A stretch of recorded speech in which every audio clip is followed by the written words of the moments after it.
kind of a guy you think I am. Hey, I'm not gonna come. Odessa. A city by the sea that had only recently bled under German occupation was now choking on a new plague. By day, it was a bright, noisy southern port where fishmongers traded at privos and cracked jokes in Yiddish. But once the sun slid beyond the horizon, Odessa turned into a realm of fear, where power shifted to those who carried shivs in their boots and nagans in their pockets. Criminals, deserters, former collaborators who had slipped the noose. This was the new elite of the streets. The gang called Black Cat, later immortalized on film, was no scriptwriter's fantasy, but a brutal reality that terrorized an entire city. They robbed, they killed, they stripped people naked right on the sidewalks. The militia was powerless. Plainclothes officers were found in courtyards with their throats cut. Odessa lived by jungle law, where the one who shot first was always right, and it seemed nothing could stop this lawlessness. From the Kremlin, Stalin knew exactly what was happening, and made a move many saw as a refined form of exile, and historians would later call fatal for the city's criminal world. He sent Georgy Konstantinovich Zhukov, Marshal of Victory, to Odessa. The man who had taken Berlin was now ordered to command the secondary Odessa military district. For Zhukov, it was a come-down, from the capital's parades and glory to provincial dust and grime. He arrived dark, furious, his pride wounded, like a wounded lion locked in a cage with hyenas. But the local bandits, drunk on impunity, failed to grasp the essential point. They assumed a typical parade ground general had arrived, someone to bribe or intimidate. They did not realize death itself had just stepped into their town. And they made a mistake that would cost hundreds of lives.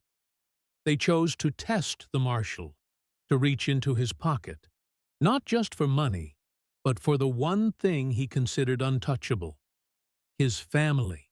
Friends, this is a story official textbooks prefer not to linger on. How Marshal Zhukov carried out the bloodiest and most ruthlessly effective police operation in Soviet history, code-named Masquerade. No trials, no investigations, no mercy. Before we dive into the noir atmosphere of 1946, there's a small request. YouTube often restricts harsh historical content like this, so hit the subscribe button now and like this video. That's your way of making sure the truth about our past is heard. Done? Thank you. Then let's step into nighttime Odessa. The incident that finally snapped Zhukov's restraint happened on a warm summer evening. One version places it by the famous opera house. Zhukov's daughter, or in other accounts, his wife, was leaving after a performance, wrapped in an expensive fur coat. Trophy or gift, it didn't matter. What mattered was that in the dim of a side alley, 3 men approached. "Take it off, sweetheart," one of them drawled lazily, flicking a knife. They didn't know who she was. To them, she was just another rich lady.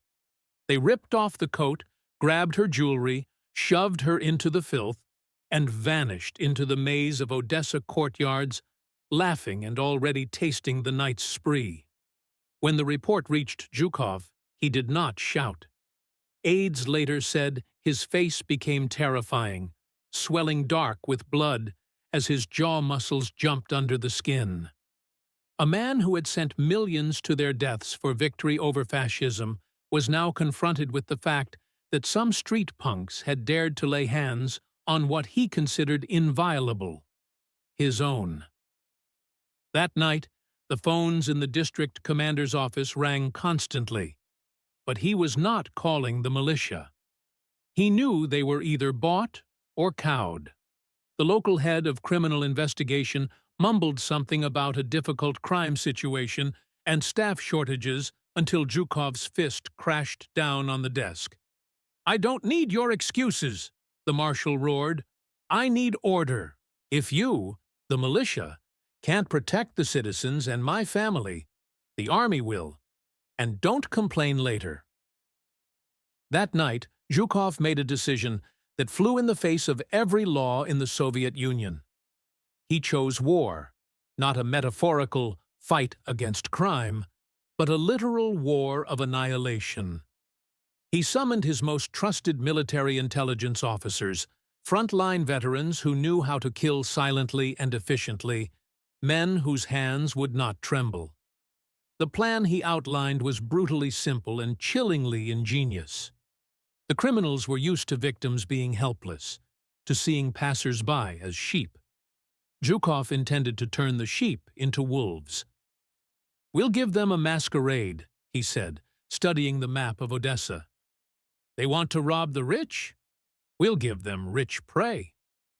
The essence of Operation Masquerade was this. Intelligence officers, disguised in expensive civilian suits, would flood the night streets. Their job was to play tipsy businessmen out with ladies, wealthy out-of-towners, easy money. But under the fine jackets, they carried no bulging wallets. There were issued TT pistols and nagans already off safe. The marshal's order was blunt: no prisoners. At the slightest attempt at robbery, shoot to kill. This was lynch justice, but state-run, organized, and on a mass scale. Zhukov understood courts and prisons would not reform these men, that crime bosses would buy their freedom and thugs would walk free on amnesty. He was not after fairness. He wanted silence. But before unleashing his wolves, he chose to give one last warning. He wanted to look his enemy in the eye. Legend says that before the operation began, Zhukov demanded a meeting with the unofficial king of Odessa's underworld. A scene that looks like it belongs in a Hollywood crime film, but took place in real life. Or so old Odessa insists. The meeting was supposedly set on neutral ground, in a back room of a restaurant on Deribasovskaya. Zhukov arrived alone, without guards, in full dress uniform with his marshal's star, a gesture of pure fearlessness and contempt. Opposite him sat the kings of the criminal depths. Thieves-in-law, crime bosses, guardians of the common fund. They acted like masters of the house, smoking papyrusy, spitting on the floor, and eyeing the marshal with insolent smirks. "Listen, chief," one of them said, flashing a gold tooth. "You're a guest here. We're at home. Don't tell us how to live. We held Odessa under the Romanians, held it under the Germans, and we'll hold it under you, too. Pay your cut, and we'll leave your officers alone." Zhukov was silent. He stared at them with that heavy, leaden gaze that, soldiers joked, could sour milk. He didn't see people, only a tumorous growth of parasites fattening on the people's misery, while the country tried to rise from ruins. He rose, slowly straightening his tunic. "I've heard you," he said quietly. In the restaurant's hush, his voice sounded like a bolt slamming home. "I offered you peace. You chose war. Remember this: I don't lose wars." He turned and walked out without a backward glance. Laughter chased him. The gangsters thought they'd intimidated the general. They drank to their victory, not realizing they were toasting at their own wakes. The order to begin the operation was signed an hour later. Night fell. The first night of the masquerade. Through the gates of army units emerged strange pairs. Intelligence officers, dressed in fine civilian clothes, felt hats, gabardine coats, polished shoes. At their sides walked elegantly dressed women. From the outside, it looked like wealthy couples heading home from theaters and restaurants. It was perfect bait. In a shattered, hungry country, such a sight was pure provocation. The scent of money predators could sense from far away. But under those coats, the businessmen carried holsters, and the handbags held not lipstick and powder, but compact Brownings and spare magazines. Every group received clear, lethal instructions. Shoot to kill. No warning shots, no arrests. If a knife comes out, a bullet answers. Odessa sank into darkness. Streets emptied. Only the wind chased trash along the cobbles, while somewhere in the distance a dog howled. The first contact came around midnight in Moldovanka, following a familiar script. 3 thugs stepped out of a gateway toward a lone couple. "Hey, fancy guy!"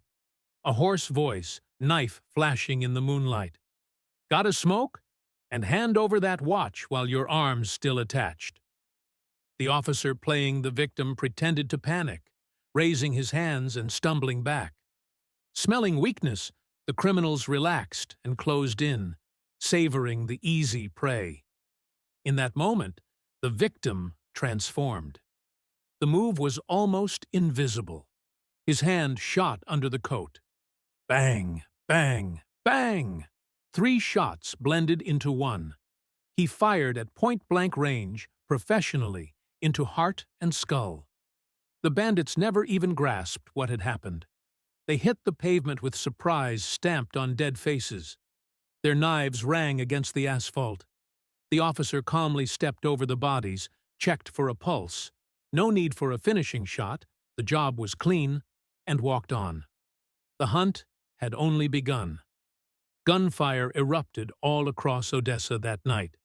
On Peresip, in Slobodka, in the city center, a rolling cannonade. Criminals used to victims who screamed and begged for mercy suddenly faced something they'd never seen before.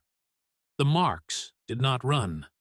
They drew guns and fired with sniper precision. Shock. Panic. The underworld was utterly unprepared for such resistance.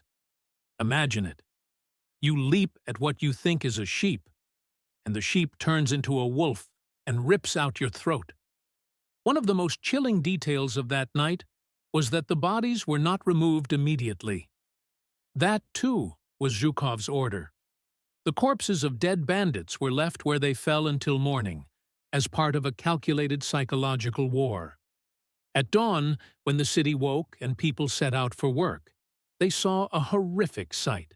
On sidewalks, in courtyards, near building entrances lay the dead. Dozens, then hundreds of bodies. It was terrifying, but eyewitnesses later said almost no one wept for them. Ordinary Odessans, exhausted by endless robberies, looked on with grim satisfaction. "A dog's death for dogs," people whispered in bread lines. Friends, put yourself in the shoes of a regular resident of that time. You're afraid to step outside. Your neighbor was robbed and killed yesterday. And now you walk out and see the corpses of bandits on the asphalt. What do you feel? Relief or horror that the state has turned the streets into an execution ground? Do the ends, safety, justify such extrajudicial means? By the next morning, Zhukov's office was filled with squad leaders reporting numbers. North Group, 12 eliminated, no losses. Center, 8 killed, 1 man stabbed but alive. Privoz, 20 down, plus seizure of the criminal common fund cash. Zhukov listened, eyes fixed on the city map. He did not smile. For him, it was not a triumph, but a job. Dirty, bloody work to clear territory. "Continue," he said curtly. "Don't ease up. They're scared now. They'll dive into their holes. Drag them out." But the criminals had no intention of surrendering quietly. The first shock passed, and the thieves-in-law, realizing this was a war of annihilation, ordered a full mobilization. Notes flew through prisons and safe houses. The underworld decided to bite back. They could not defeat the army in open combat, but they could unleash terror. By the second night, tactics had shifted. Robbery was no longer the main goal. Hunting soldiers was. Shots rang from alley corners, grenades were thrown at patrol trucks, ambushes were laid. Odessa turned into a mini Stalingrad, with a front line cutting through every courtyard. In one episode, a gang armed with captured German submachine guns tried to storm a militia station to free their comrades. A real battle broke out, tracers streaking above Deribasovskaya. When Zhukov heard, he ordered a T-34 tank brought up to the building. According to some, it fired a blank. Others insist it fired a live round into the house where the bandits had dug in. Either way, resistance collapsed instantly. Survivors crawled on their knees, surrendering. That became the turning point. The criminals realized there was no trick against a crowbar. They had no chance against the army. But the worst was still ahead. Zhukov knew mowing down street punks was not enough. The Hydra had to be decapitated. The bosses in quiet apartments giving orders, the same men who had laughed in his face in the restaurant. For that, muscle was not enough. He needed cunning. Masquerade moved into its second phase, targeted liquidation of the criminal elite. Zhukov ordered his intelligence officers to infiltrate the gangs. It was suicidal work. One misplaced word, one wrong look, clean fingernails, and you'd be found with a knife in your liver. But Soviet scouts, hardened by war with the Abwehr, knew how to play roles. After the first nights of open hunting, the underworld realized the rules had changed. The streets were too dangerous. Victims no longer trembled. They shot back. Like rats smelling smoke, bandits fled to the only refuge left: underground. Odessa's catacombs are more than basements. They are a vast labyrinth stretching roughly 2,500 kilometers, a city beneath the city, damp and eternal, where no law exists but sheer force. Down there, in endless shell-rock corridors, gangs built bases with loot depots, weapon shops, makeshift hospitals, even brothels. The militia feared to enter. Without a map and a guide, going down meant almost certain death. Weeks of wandering, dying of thirst in total darkness. Zhukov had no intention of playing hide-and-seek. "If the enemy goes to ground," he said at a briefing, "we're not going to wait for him to crawl out. We'll go down after him or entomb him there forever." But storming the catacombs blind was madness. They needed tongues, informants, and guides. So Zhukov launched the riskiest part of Masquerade: deep infiltration. Military intelligence officers, fresh from the front, had to become criminals. They were given forged biographies, fake prison tattoos, drilled in underworld slang. They had to pass inspection by thieves-in-law. One wrong accent, one overly clever gaze, one overly clean fingernail, and they were dead. One legend speaks of such an officer. Let's call him Captain Alexei. He was 25, but looked 40. War had left its scars and gray hairs. His cover story was perfect. A deserter on the run, armed and looking for his people. Alexei appeared at Privoz's market, flashing money, drinking in dives, openly carrying a trophy Walther at his belt. He was fishing for contact, and contact came. A small, shifty man slid onto the bench beside him in a bar. "Heard you've got a piece for sale," he whispered. "Depends who's buying," Alexei replied, spitting on the floor. "Don't sell to cops. But for good folks, why not?" That was his ticket in. After 2 days of tests, being led blindfolded through the city in circles, Alexei was taken below. The catacombs greeted him with the stench of mold and rotting rags. By lamplight, he saw a true underground kingdom. Hundreds of people, crates of canned stew stolen from U.S. Lend-Lease supplies, piles of weapons, barrels of spirits. Life down there was its own world. The gang felt untouchable, laughing at Zhukov. Let the marshals strut at parades upstairs. Down here, they were in charge. To become one of them, Alexei had to pass a final test. The gang leader, a hardened criminal nicknamed Gray, laid a loaded nagant on a crate. "So you say you've killed cops, huh?" Gray asked, staring him down. "Prove it. There in the corner is a rat, our little snitch. We grabbed him yesterday. Finish him, and we'll believe you're ours."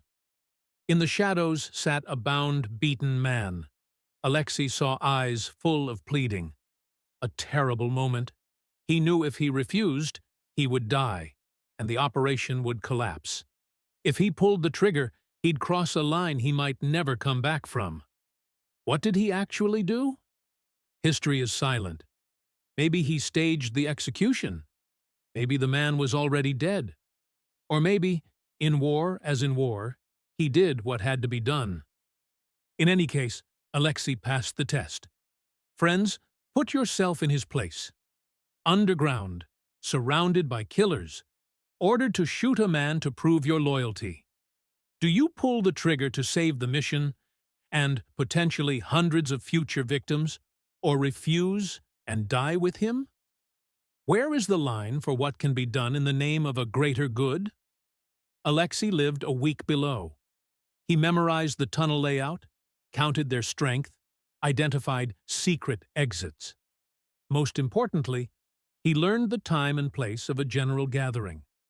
The bosses planned a mass strike on army depots in the port, seize weapons, and break out toward Romania. It was invaluable intelligence. Through a market woman courier, he smuggled a note to the surface, hidden in an empty shell casing. Meeting Friday night, Grid 14. All bosses present. Expect guests. Zhukov did not hesitate. He had no intention of arresting them. He meant to bury them. On the chosen night, NKVD troops and Army Special Forces sealed the catacomb entrances. But crawling into narrow shafts where a single man with a machine gun could hold off a company was pointless. Instead, they used tactics once favored by partisans. Trucks rolled up to the openings. Soldiers unloaded crates. Not weapons, smoke charges, powerful military smoke bombs used to screen tank attacks. According to a darker version, they pumped in water or gas. More likely, it was smoke. Dense, acrid, suffocating, displacing oxygen. Below, the bandits at first didn't understand. The air thickened, throats burned, lamps sputtered out as they starved for oxygen. Panic erupted. Rats bolted first, then people. They rushed for exits, coughing, trampling one another. At every hole in the ground, they were met by floodlights in their eyes and machine gun teams. "Come out one by one, hands on your head," loudspeakers thundered. Those who fired back were cut down. Those who surrendered were bound and thrown into trucks. It was a total, merciless deratization. In the chaos, Captain Alexei played his last part. Using the confusion, he personally eliminated Gray and his lieutenants, who tried to slip away through a side tunnel. He surfaced filthy, reeking of smoke and someone else's blood. He walked up to the cordon's senior officer, saluted, and said, "Comrade Colonel, mission accomplished. Sector cleared." Then he asked for a cigarette. His hands were shaking. By morning, it was over. Hundreds were dragged from the catacombs, some alive, some dead. Tons of loot and mountains of weapons were seized. The criminal backbone of Odessa was snapped. The bosses were either killed outright or arrested and later shot under wartime laws. Zhukov kept his word. He brought order.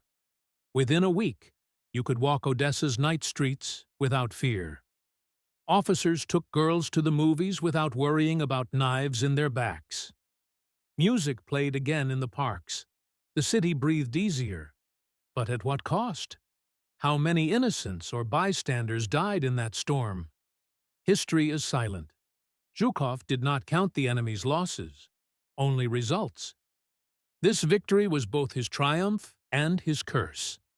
When Stalin heard of the operation's success, he did not praise the marshal. He was alarmed. He saw Zhukov wielded a terrifying kind of power and authority.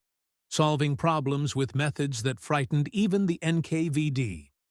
Soon after order was restored in Odessa, Zhukov was reassigned again, farther away, to the Urals, well out of Moscow's shadow. Power does not forgive those who are too effective. Odessa, though, never forgot him. To this day, in old courtyards, elders tell stories of how Zhukov drowned the bandits and how officers dressed like fancy city folk to lure them in. The tale has gathered myths like barnacles on an old hull, but the core remains. A hard man came and did a hard thing. Yet behind the legend lie the fates of those who carried out the orders. Masquerade was not just a brilliant operation. It was a crucible that burned through the souls of the officers and women used as live bait. Many never fully returned from those nights. The state gained safety. Odessa gained calm. But it also inherited ghosts, unnamed dead and living men who could no longer wash the blood from their hands. And that, perhaps, is the main lesson of Masquerade. Any strong hand that brings order leaves a mark, on the streets, and in the people who pull the trigger when the law is set aside.